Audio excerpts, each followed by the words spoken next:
ओम साई राम। साई सच्चरित्र अध्याय 5। जैसा गत अध्याय में कहा गया है, मैं अब श्री साई बाबा के शिरडी से अंतर्ध्यान होने के पश्चात उनका शिरडी में पुनः किस प्रकार आगमन हुआ इसका वर्णन करूँगा। चाँद पाटिल की बारात के साथ पुण्य आगमन। जिला औरंगाबाद निजाम स्टेट के धूप गांव में चाँद पाटिल नामक एक धनवान मुस्लिम रहते थे। जब वो औरंगाबाद को जा रहे थे तो मार्ग में उनकी घोड़ी खो गई। 2 मास तक उन्होंने उसकी खोज में घोर परिश्रम किया, परंतु उसका कहीं पता न चल सका। अंत में वो निराश होकर उसकी जीन को पीठ पर लटकाए औरंगाबाद को लौट रहे थे। तब लगभग 14 मील चलने के पश्चात उन्होंने एक आम्र वृक्ष के नीचे एक फकीर को चिलम तैयार करते देखा, जिसके सिर पर एक टोपी, तन पर कपनी और पास में एक सटका था। फकीर के बुलाने पर चाँद पाटिल उनके पास पहुँचे। जिन देखते ही फकीर ने पूछा, ये जिन कैसी? चाँद पाटिल ने निराशा के स्वर में कहा, क्या कहूँ, मेरी एक घोड़ी थी, वो खो गई है और ये उसी की जिन है। फकीर बोले, थोड़ा नाले की ओर भी तो ढूंढो। चाँद पाटिल नाले के समीप गए तो अपनी घोड़ी को वहाँ चरते देखकर उन्हें महान आश्चर्य हुआ। उन्होंने सोचा कि फकीर कोई सामान्य व्यक्ति नहीं, वरन कोई उच्च कोटि का मानव दिखलाई पड़ता है। घोड़ी को साथ लेकर जब वो फकीर के पास लौटकर आए, तब तक छिलिम भरकर तैयार हो चुकी थी। केवल 2 वस्तुओं की आवश्यकता रह गई थी। एक तो छिलिम सुलगाने के लिए अग्नि और दूसरा साफी को गीला करने के लिए जल। फकीर ने अपना चिमटा भूमि में घुसेड़ कर ऊपर खींचा तो उसके साथ ही एक प्रज्वलित अंगार बाहर निकला और वो अंगार छिलिम पर रखा गया। फिर फकीर ने सटके से जो ही बलपूर्वक जमीन पर प्रहार किया तो ही वहाँ से पानी निकलने लगा और उसने साफी को भिगोकर छिलिम को लपेट लिया। इस प्रकार सब प्रबंध कर फकीर ने छिलिम पी और तत्पश्चात चाँद पाटिल को भी दी।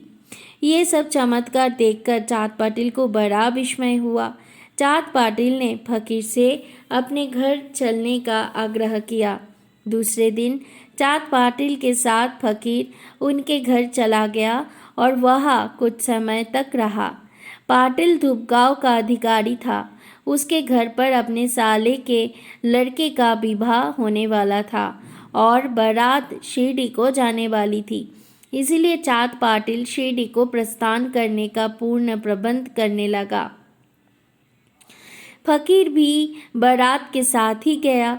विवाह निर्विघ्न समाप्त हो गया और बारात कुशल पूर्वक धूपगांव को लौट आए, परंतु फकीर शिरडी में ही रुक गया और जीवन पर्यंत वही रहा। फकीर को साई नाम कैसे प्राप्त हुआ? जब बारात शिरडी में पहुंची तो खंडोबा के मंदिर के समीप मलसापति के खेत में एक वृक्ष के नीचे ठहराई गई। खंडोबा के मंदिर के सामने ही सब बैलगाड़ियां खोल दी गई और बारात के सब लोग एक एक करके नीचे उतरने लगे। तरुण फकीर को उतरते देख मलसापति ने आओ साई कहकर उनका अभिनंदन किया तथा अन्य उपस्थित लोगों ने भी साई शब्द से ही संबोधन कर उनका आदर किया। इसके पश्चात वो साई नाम से ही प्रसिद्ध हो गए। अन्य संतों से संपर्क। शिरडी आने पर श्री साई बाबा मस्जिद में निवास करने लगे। बाबा की शिरडी में आने के पूर्व देवीदास नाम के एक संत उनके अनेक वर्षों से वहाँ रहते थे। बाबा को वो बहुत प्रिय थे। वो उनके साथ कभी हनुमान मंदिर में और कभी चावड़ी में रहते थे। कुछ समय के पश्चात जानकी दास नाम के एक संत का भी शिरडी में आगमन हुआ। आप बाबा जानकी दास से वार्तालाप करने में अपना बहुत सा समय व्यतीत करने लगे। जानकी दास भी कभी कभी बाबा के स्थान पर चले आया करते थे और पूना तांबे की श्री गंगागिर नामक एक पारिवारिक वैश्व संत भी बहुधा बाबा के पास आया जाया करते थे। जब प्रथम बार उन्होंने श्री साईं बाबा को बगीचा सींचने के लिए पानी उठाते देखा तो उन्हें बड़ा अचंभा हुआ। वो स्पष्ट शब्द में कहने लगा कि शिरडी परम भाग्यशाली है। जहाँ एक अमूल्य हीरा है जिन्हें तुम इस प्रकार परिश्रम करते हुए देख रहे हो, वो कोई सामान्य पुरुष नहीं है, अपितु ये भूमि बहुत भाग्यशाली है तथा महान पुण्य भूमि है। इसी कारण इसे ये रत्न प्राप्त हुआ है। इसी प्रकार श्री अक्कलकोट महाराज की एक प्रसिद्ध शिष्य संत आनंदनाथ, जो कुछ शिरडी निवासियों के साथ शिरडी पधारे, उन्होंने भी स्पष्ट कहा कि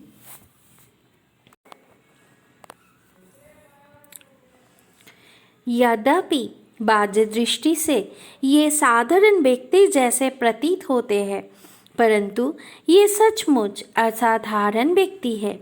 इसका तुम लोगों को भविष्य में अनुभव होगा। ऐसा कहकर वो येवला को लौट गए।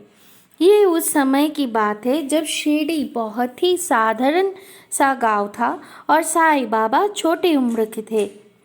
बाबा का रहन सहन एवं नित्य कार्यक्रम। तरुण अवस्था में श्री बाबा ने अपने केश कभी भी नहीं कटाए और वो सदैव एक पहलवान की तरह रहते थे। जब वो राहता जाते तो वहाँ से वो गेंदा, ज्वाई और जूही के पौधों मोल ले आया करते थे। वो उन्हें स्वच्छ करके उत्तम भूमि देखकर लगा देते थे और स्वयं सींचते थे। वामन तात्या नाम के एक भक्त इन्हें नित्य प्रति 2 मिट्टी के घड़े दिया करते थे। इन घरों द्वारा बाबा स्वयं ही पौधों में पानी डाला करते थे। जैसे ही घड़े वहाँ रखते वैसे भी वो फूट जाया करते थे, क्योंकि वो बिना तपाए और कच्ची मिट्टी के ही बने रहते थे। दूसरे दिन तात्या उन्हें फिर 2 नए घड़े दिया करते थे। ये क्रम 3 वर्ष तक चला और श्री साईं बाबा के कठोर परिश्रम तथा प्रयत्न से वहाँ फूलों की एक सुंदर फुलवारी बन गई। आजकल इसी स्थान पर बाबा के समाधि मंदिर की भव्य इमारत शोभायमान है, जहाँ सहस्र भक्त आते जाते रहते हैं। नीम वृक्ष के नीचे पादुकाओं की कथा। श्री अक्कलकोट महाराज के एक भक्त, जिनका नाम भाई कृष्ण जी अलीबागकर था, उनके चित्र का नित्य प्रति पूजन किया करते थे। एक समय उन्होंने अक्कलकोट जाकर महाराज की पादुकाओं का दर्शन एवं पूजन करने का निश्चय किया, परंतु प्रस्थान करने के पूर्व अक्कलकोट महाराज ने स्वप्न में दर्शन देकर उनसे कहा कि आजकल शिरडी ही मेरा विश्राम स्थल है और तुम वहीं जाकर मेरा पूजन करो। इसीलिए भाई ने अपने कार्यक्रम में परिवर्तन कर शिरडी आकर श्री साईं बाबा की पूजा की। वो आनंद पूर्वक शिरडी में 6 महीना रहे और इस सपने के स्मृति स्वरूप उन्होंने पादुकाएं बनवाई। शक संख्या 1864 में श्रावण में शुभ दिन देखकर नीम वृक्ष के नीचे वो पादुकाएं स्थापित कर दी। दादा केलकर तथा उपासनी महाराज ने यथाविधि स्थापना उत्सव संपन्न किया। एक दीक्षित ब्राह्मण पूजन के लिए नियुक्त कर दिया गया और प्रबंध का कार्य एक भक्त सगुन मेरु नायक को सौंपा गया। कथा का पूर्ण विवरण। ठाणे की सेवानिवृत्त मामलतदार श्री B.V. देव, जो श्री साईं बाबा के एक परम भक्त थे, उन्होंने सगुन मेरू नायक और गोविंद कमलाकर दीक्षित से इस विषय में पूछताछ की। पादुकाओं का पूर्ण विवरण श्री साई लीला भाग 11 संख्या 1 पृष्ठ 25 में प्रकाशित हुआ है, जो निम्नलिखित है। सन 1912 में मुंबई के एक भक्त डॉक्टर रामराव कठोर बाबा के दर्शनार्थ शिरडी आए। उनका कंपाउंडर और उनके एक मित्र भाई कृष्णाजी अलीबागकर भी उनके साथ में थे। कंपाउंडर और भाई के सगुन मेरू नायक तथा जी के दीक्षित से घनिष्ठ दोस्ती हो गई। अन्य विषयों पर चर्चा करते समय इन लोगों को विचार आया कि श्री साईं बाबा के शिरडी में प्रथम आगमन तथा पवित्र नीम वृक्ष के नीचे निवास करने की ऐतिहासिक स्मृति के उपलब्ध में क्यों ना पादुका स्थापित की जाए। जब पादुकाओं के निर्माण पर विचार विमर्श होने लगा, तब भाई के मित्र कंपाउंडर ने कहा कि यदि ये बात मेरे स्वामी कठोरे को विदित हो जाए तो वो इस कार्य के निमित्त अति सुंदर पादुकाएं बनवा देंगे। उन्होंने शिरडी आकर पादुकाओं की रूपरेखा बनाई तथा इस विषय में उपासनी महाराज से भी खंडोबा के मंदिर में भेंट की। उपासनी महाराज ने उसमें बहुत सुधार किए और कमल फूलादि खींच दिए तथा नीचे लिखा श्लोक भी रचा, जो नीम वृक्ष के महत्व एवं बाबा की योग शक्ति का चौतक था, जो इस प्रकार है। सदा निम्ब वृक्षस्य मूलादिवासत् सुधास्त्राभिनं निक्त मा प्रियं तम तरुकल्पा वृक्षाधिक सत्ययंत नमामि शरणं सद्गुरुं साईनाथम। अर्थात मैं भगवान साईनाथ को नमन करता हूँ, जिनका सान्निध्य पकड़ नीम वृक्ष कटु तथा अप्रिय होते हुए भी अमृत वर्षा करता था। इस वृक्ष का रस अमृत कहलाता है। इसमें अनेक व्याधियों से मुक्ति देने की गुण होने के कारण इसे कल्प वृक्ष से भी श्रेष्ठ कहा गया है। उपासनी महाराज का विचार सर्वमान्य हुआ और कार्य रूप में भी परिणत हुआ। पादुकाएं मुंबई में तैयार कराया गई और कंपाउंडर के हाथों में शिरडी भेज दी गई। बाबा की आज्ञा अनुसार इसकी स्थापना श्रावण की पूर्णिमा के दिन की गई। इस दिन प्रातःकाल 11 बजे जी के दीक्षित उन्हें अपने मस्तक पर धारण कर खंडोबा के मंदिर से समारोह और धूमधाम के साथ द्वारका माई में लाए। बाबा ने पादुका स्पर्श कर कहा कि ये भगवान के श्री चरण है, इनकी नीम वृक्ष के नीचे स्थापना कर दो। इसके एक दिन पूर्व ही बम्बई के एक पारसी भक्त पांता सेठ ने 25 रुपए का मनी ऑर्डर भेजा। बाबा ने ये रुपए पादुकाएं की स्थापना के निमित्त दे दी। स्थापना में कुल 100 रुपया व्यय हुए, जिनमें 75 रुपये चंदे द्वारा एकत्रित हुए। प्रथम 5 वर्ष तक डॉक्टर कोठरे दीपक के निमित्त 2 रुपये मासिक भेजते रहे। उन्होंने पादुकाओं के चारों ओर लगाने के लिए लोहे की छड़ी भी भेजी।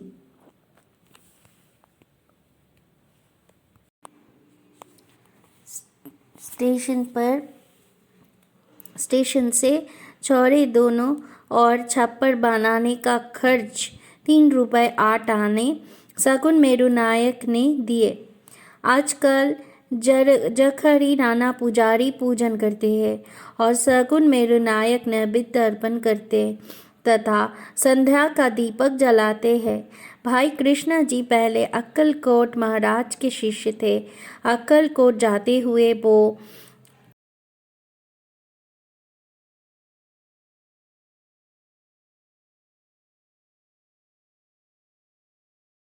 वो पादुका स्थापन के शुभ अवसर पर शिरडी आए और दर्शन करने के पश्चात जब उन्होंने बाबा से अक्कलकोट प्रस्थान करने की आज्ञा मांगी तब बाबा कहने लगे, अरे अक्कलकोट में क्या है, तुम वहाँ व्यर्थ क्यों जाते हो, वहाँ के महाराज तो यही मैं स्वयं हूँ।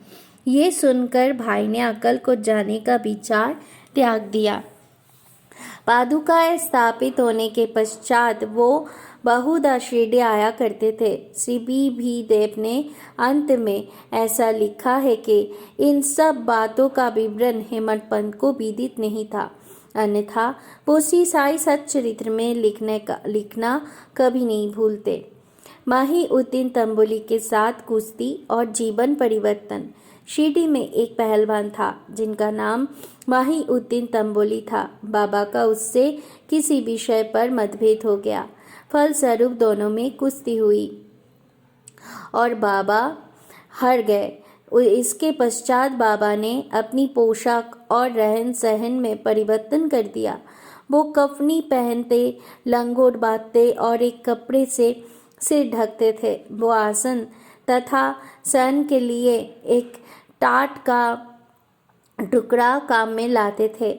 इस प्रकार फटे पुराने छितरे पहनकर वे वो बहुत संतुष्ट प्रतीत होते थे। वो सदैव यही कहा करते थे कि गरीबी अव्वल बादशाही, अमीरी से लाख सवाई, गरीबों का अल्लाह भाई। गंगागीर को भी कुश्ती से बड़ा अनुरक्त था। एक समय जब वो कुश्ती लड़ रहा था तब इसी प्रकार उसको भी त्याग की भावना जागृत हो गई। इसी उपयुक्त अवसर पर उसे देववाणी सुनाई दी, भगवान के साथ खेल में अपना शरीर लगा देना चाहिए। इस कारण वो संसार छोड़ आत्मानुभूति की ओर झुक गया। पूना तांबे के समीप एक मठ स्थापित कर वहाँ अपने शिष्य सहित वहाँ रहने लगे। श्री साई बाबा लोगों से न मिलते और न ही वार्तालाप करते थे। जब कोई उनसे कुछ प्रश्न करता था तो वो केवल उतना ही उत्तर देते थे।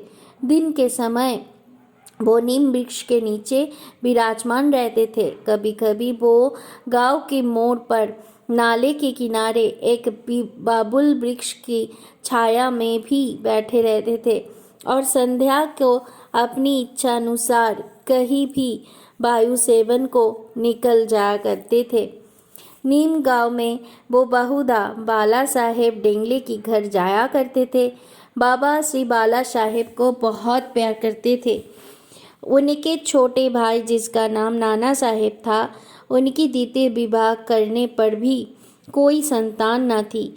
बाला साहेब ने नाना साहेब को श्री साई बाबा के दर्शनार्थ शिरडी भेजा। कुछ समय पश्चात उनकी श्री कृपा से नाना साहेब के वहाँ एक पुत्र रत्न हुआ। इसी समय से बाबा के दर्शनार्थ लोगों को अधिक संख्या में आना प्रारंभ कर दिया तथा उनकी कीर्ति भी दूर दूर तक फैलने लगी। अहमदनगर में भी उनकी अधिक प्रसिद्धि हो गई। तभी से नाना साहेब चादरकर, केशव चिदम्बर तथा अन्य कई भक्तों का शिरडी में आगमन होने लगा। बाबा दिन भर अपने भक्तों से घिरे रहते थे और रात्रि में जीर्ण शीर्ण मस्जिद में शयन करते थे। इस समय बाबा के पास कुल सामग्री छिलम, तंबाकू, एक टमरेल, एक लंबी कफनी, सिर के चारों ओर लपटने का कपड़ा और एक सटका था जिसे वो सदा अपने पास रखते थे। सिर पर सफ़ेद कपड़ा का एक टुकड़ा वो सदा इस प्रकार बांधते थे कि उसका एक छोर बाएं तक एवं इन्हें स्वच्छ नहीं करते थे। पैर में कोई जूता या चप्पल भी नहीं पहनते थे। केवल एक टाट का टुकड़ा ही अधिकांश दिन में उनके आसन का काम देता था। वो एक कौपिन धारण करते और सर्दी से बचने के लिए दक्षिण मुख धूनी तपते थे। वो धूनी में लकड़ी के टुकड़े डाला करते थे तथा अपना अहंग, इच्छाओं और समस्त विषय आसक्तियों के उसमें आहुति दिया करते थे। वो अल्लाह मालिक का सदा उच्चारण किया करते थे। जिस मस्जिद में वो पधारे थे उसमें केवल 2 कमरों के बराबर लंबी जगह थी और यही सब भक्त उनके दर्शन करते थे। 1912 के पश्चात कुछ परिवर्तन हुआ। पुरानी मस्जिद का जीर्णोद्धार हो गया और उसमें एक फर्श भी बनाया गया। मस्जिद में निवास करने के पूर्व बाबा दीर्घकाल तक तकिया में रहे। वो पैरों में घुंघरू बांधकर प्रेम विहल होकर सुंदर नृत्य एवं गायन भी करते थे। जल का तेल में परिवर्तन। बाबा को प्रकाश से बड़ा अनुराग था। वो संध्या समय दुकानदारों से भिक्षा में तेल मांग लेते थे तथा दीपमालाओं से मस्जिद को सजाकर रात्रि भर दीपक जलाया करते थे। ये क्रम कुछ दिनों तक ठीक ऐसे ही प्रकार चलता रहा। आप बनिए तंग आ गए और उन्होंने संगठित होकर निश्चय किया कि आज कोई उन्हें तेल की भिक्षा नहीं देगी। नित्य नियमानुसार जब बाबा तेल मांगने पहुंचे तो प्रत्येक स्थान पर उनका नकारात्मक उत्तर से स्वागत हुआ। किसी से कुछ कहे बिना बाबा मस्जिद को लौट आए और सूखी बत्तियां दियों में डाल दी। बनिया तो बड़े उत्सुक होकर उन पर दृष्टि जमाए हुए थे। बाबा ने टमरेल उठाया जिसमें बिल्कुल थोड़ा सा तेल था। उन्होंने उसमें पानी मिलाया और वो तेल मिश्रित जल वो पी गए। उन्होंने उसे पूर्ण दिनपट में उगल दिया और वही तेलिया पानी दियों में डालकर उन्हें जला दिया। उत्सुक बनियों ने जब दीपक को पूर्ववत रात्रि भर जलता देखा तब उन्हें अपने किए पर बड़ा दुख हुआ और उन्होंने बाबा से क्षमा याचना की। बाबा ने उन्हें क्षमा कर भविष्य में सत्य व्यवहार रखने के लिए सावधान किया। मित्या गुरु जौहर अली। उपरोक्त वर्णित कुश्ती के 5 वर्ष पश्चात जौहर अली नाम के एक फकीर अपने शिष्य के साथ रहता आया। वो वीरभद्र मंदिर के समीप एक मकान में रहने लगे। फकीर विद्वान था। कुरान की आयत उसे कंठस्थ थी। उसका कंठ मधुर था। गांव के बहुत से धार्मिक और श्रद्धालु जन उसके पास आने लगे और उसका यथायज्ञ आदर होने लगा। लोगों से आर्थिक सहायता प्राप्त कर उसने वीरभद्र मंदिर के पास एक ईंटगाह बनाने का निश्चय किया। इस विषय को लेकर कुछ झगड़ा हो गया जिसके फलस्वरूप जौहर अली राहता छोड़कर शिरडी आया और बाबा के साथ मस्जिद में निवास करने लगे। उसने अपनी मधुर वाणी से लोगों का मन जीत लिया। वो बाबा को भी अपना शिष्य बताने लगा। बाबा ने कोई आपत्ति नहीं की और उसका शिष्य होना स्वीकार कर लिया। तब गुरु और शिष्य दोनों पूर्ण राहता में आकर रहने लगे। गुरु शिष्य की योग्यता से अनभिज्ञ था परंतु शिष्य गुरु की दोष से पूर्ण परिचित था। इतने पर भी बाबा ने कभी उसका अनादर नहीं किया और पूर्ण लगन से अपना कर्तव्य निभाते रहे और उसकी अनेक प्रकार से सेवा की। वो दोनों कभी कभी शिरडी भी आया करते थे परंतु मुख्य निवास राहता में ही था। श्री बाबा के प्रेमी भक्तों को उनका दूर राहता में रहना अच्छा नहीं लगता था, इसीलिए वो सब मिलकर बाबा को शिरडी वापस लाने के लिए गए। इन लोगों की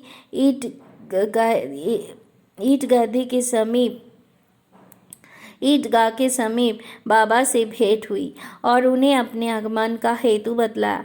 बाबा ने उन लोगों को समझाया कि फकीर के आने के पूर्व ही आप लोग शिरडी लौट जाइए।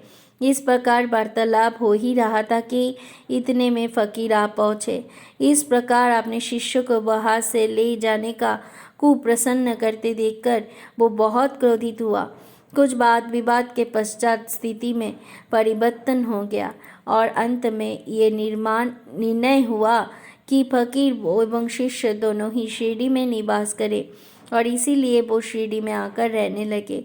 कुछ दिनों के बाद देवीदास ने गुरु की परीक्षा की और उसमें कुछ कमी पाए।